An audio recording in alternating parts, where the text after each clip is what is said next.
Porque o PAN? Porque desde sempre eu acreditei que o maior problema que nós temos neste momento e o maior problema da nossa geração, apesar de todos os outros, claro, é as alterações climáticas e o combate às alterações climáticas. E foi isso que desde criança me puxou para a política. Eu lembro de ser muito jovem, sabes, quando preenchemos aquelas folhas na escola, o que é que quer ser quando for grande? Eu preenchia sempre político, primeiro-ministro, deputado, sempre com a ideia de eu quero ir para a Assembleia da República, eu quero estar em política para lutar pelo ambiente. E, claro, por outras questões, como as causas sociais, o bem-estar animal, que sempre tive muito essa sensibilidade, não é? Mas o ambiente sempre foi aquilo que mais me puxou. Nunca participei em política, enquanto criança ou enquanto jovem, porque nunca encontrei nenhum partido com o qual me identificasse. No entanto, em 2016, o PAN entrou no Parlamento em 2015, em 2016 conheci melhor o PAN e decidi que estava na altura de me filiar. Não me tornei ativo politicamente, na altura estava aqui no Porto a tirar o meu curso, a minha licenciatura de Direito, na Faculdade de Direito da Universidade do Porto, e acabei por não me envolver porque estava muito ocupado com isso e com projetos pessoais no YouTube, nas redes sociais e tudo isso que eu fazia.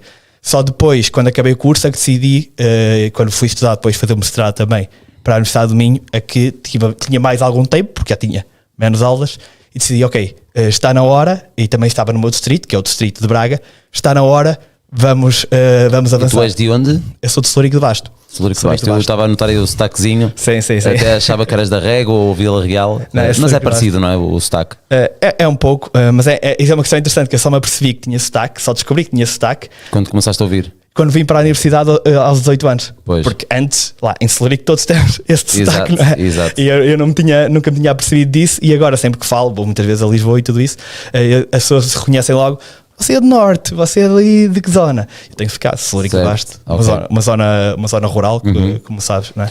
Estavas-me a falar, Rafael, que a tua maior luta é o combate às alterações climáticas. Ok, ou seja, então és um grande fã da Greta.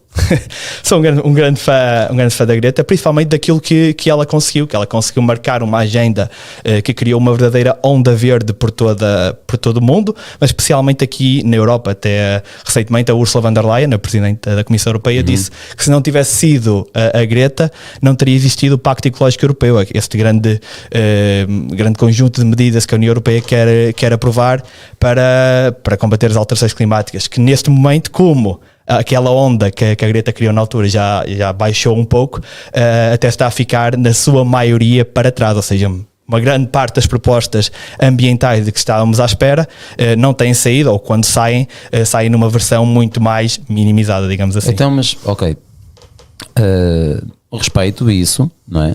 Cada um tem a sua ideologia, mas então gostava que tu me dissesses quais são os problemas que existem neste momento. Então, o que é que deveria ser resolvido na tua perspectiva? Em relação às alterações climáticas? Exatamente. Então, temos vários. Em primeiro lugar, o consumo de energias fósseis, a principal causa do aquecimento global, de emissões de gases com efeito de estufa. Estamos a falar da energia que consumimos para as nossas casas e também na questão dos transportes. Mais energia do que os transportes, mas esses são dois pontos fulcrais. Precisamos de descarbonizar a economia, de apoiar a população acima de tudo, porque isso tem que ser uma transição justa. Temos que apoiar a população e criar condições para que possam ter opções mais sustentáveis. Qual seria a tua proposta para acabar com as energias fósseis? Precisamos de um investimento massivo em energia renovável. Que energia renovável é que estás a falar? Duas, essencialmente, a eólica e a energia solar, até porque a energia solar traz outra componente de que é democrática, ou seja, nós podemos instalá-la nas nossas habitações ou até nos nossos prédios, consegue ter uma proximidade muito maior. E isso faz com que não só hajam menos perdas de eficiência e tudo isso, mas com que o impacto direto na nossa conta ao final do mês, que isso é mesmo muito importante. Isso eu acho que toda a gente já sabe, e sem dúvida exatamente. Que a energia solar irá ser cada vez mais usada. Mas falando agora dos transportes, como é que tu farias isso? Então, os transportes, em primeiro lugar, ferrovia. Portugal é um país extremamente atrasado no que toca à ferrovia. Aliás, tenho um post que até viralizou no Twitter na altura e foi ao Polígrafo para confirmarem que em Portugal é praticamente impossível chegar a Madrid ou mesmo atravessar o país em menos de 9 ou 10 horas pela ferrovia. E Portugal não é um país assim tão grande. Agora quanto estás isso. a falar do tempo, nós estávamos a falar, estávamos a falar das energias. Sim. Ou seja, a ferrovia é essencial porque também é eletrificada. Ou seja, se nós tivermos produção de energia renovável e para alimentar a ferrovia, isso mas é a ferrovia provavelmente será uma percentagem muito pequenina dos transportes em Portugal, não é? O carro é o mais usado, acredito Exatamente. que seja de 90 e tal %. Sim, mas E portanto, se formos aos carros, aos veículos ligeiros ou de mercadorias, como é que tu farias essa mudança? Como se está a fazer agora, em que os carros passariam mais para elétricos? Era essa a tua abordagem?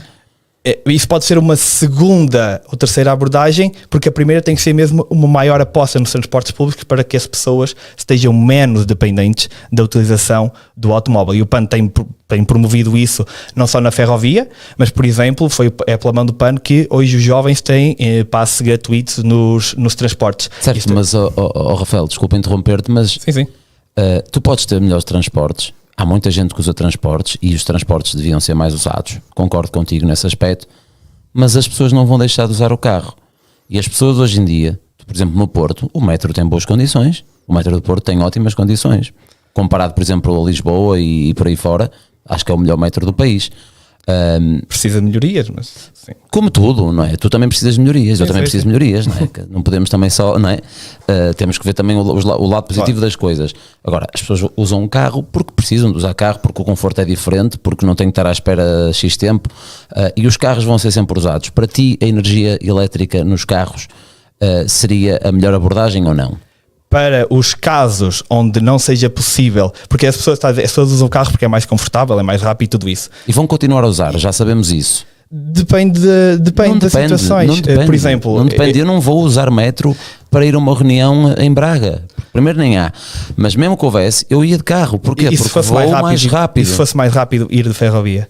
Opa, É essa a questão, não é? certo, mas isso é, olha, E mais barato. Rafael, está bem, mas nós não podemos pôr o X, não é? Porque se fôssemos ao X, olha, como se costuma dizer, se a minha avó tivesse coronas era uma boa, não é? E é o que se costuma dizer em tom de giro e brincadeira. Agora, vamos falar do que existe neste momento. Nós sabemos que neste momento está a haver muito a passagem de todas as marcas internacionais para o elétrico, para carros elétricos. Tu concordas com esta abordagem? Achas que isso faz diferença na pegada ecológica?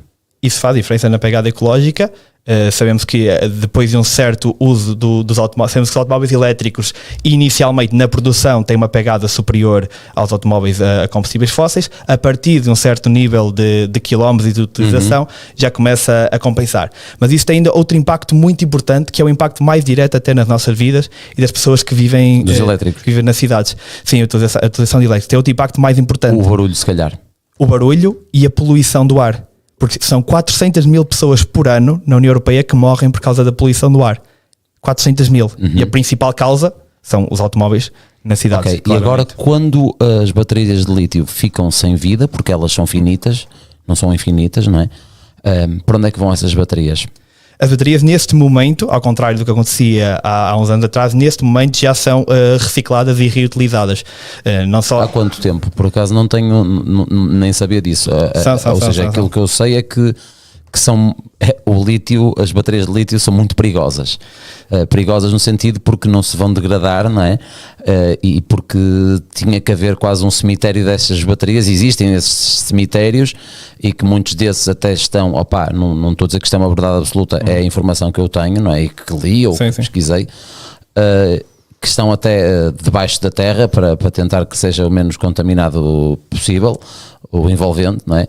Agora, eu acho que as pessoas também passam um bocadinho de paninhos quentes e só vem a parte positiva, porque as baterias a lítio não são, não é um mundo cheio de flores e rosas. Não, certamente que não. Aqui a questão é a comparação e o trade-off, não é? Estás a comparar com o que é e é de facto uma melhoria. Mas se podes pesquisar os números, neste momento já são, na sua grande maioria, recicladas. e a indústria está a criar esse processo. O problema que nós tínhamos há uns anos era como tinhas uma oferta de baterias em final de vida que ainda era muito reduzida, porque os automóveis elétricos não eram assim tão populares, compensava, do ponto de vista económico, ainda a extração. Isso é outro problema que também podemos abordar, mas quanto mais tivermos esstas baterias em final de vida, mais compensa, porque economia de escala, fazer a conversão e a reciclagem. E neste momento podes fazer essa reciclagem para outras baterias, ou então utilizá-las, por exemplo, para o energy storage, para armazenar a energia, como em Portugal ainda não se usa muito, mas já se usa lá fora, ter uma bateria com energia armazenada em tua casa, que até pode estar conectada a um painel fotovoltaico. Exato. Ok, muito bem. Opá, eu aí, olha, acho que há uma coisa que, e atenção, eu tenho um V8, não é? Faz barulho aquilo e filho polui bastante e não vou deixar de ter, ou mesmo que eu venda, que até estou a pensar vender, depois vou ter outro e pronto, gosto de carros, mas também, e agora contra mim falando que gosto de carros e desses barulhos, acredito que há uma parte também muito benéfica, que é a parte do ruído, não é? Porque as cidades são muito barulhentas exatamente por isso, não é? Porque é muitos carros e motas que fazem barulho e acaba por ser um bocadinho mais desgastante. Sim. Se fosse mais sonoramente menos poluído, era se calhar um bocadinho mais agradável até viver em cidade. Sim. Aí eu consigo concordar. Esse é um dos grandes pontos. Pronto, eu venho de Celurico de Basto, do mundo rural, por isso eu noto muito essas diferenças do barulho, da poluição do ar e tudo isso. E quando eu vivi aqui no Porto, vivia junto à Faculdade de Direito, e cada vez que passava um carro na rua à noite, também porque a qualidade da nossa construção e das casas também não são assim tão bem isoladas, cada vez que passava um carro, eu acordava. E também acontecia muito quando vivi em Braga, exatamente igual, principalmente as motas quando passam depois da meia-noite. Isso é um problema gravíssimo, mas também é durante o dia, porque quem está em casa o dia todo, ou porque está em casa por teletrabalho, ou seja, por que razão for, está a ouvir constantemente um ruído de fundo que aumenta o nível de stress, prejudica a saúde mental e claro, a saúde física.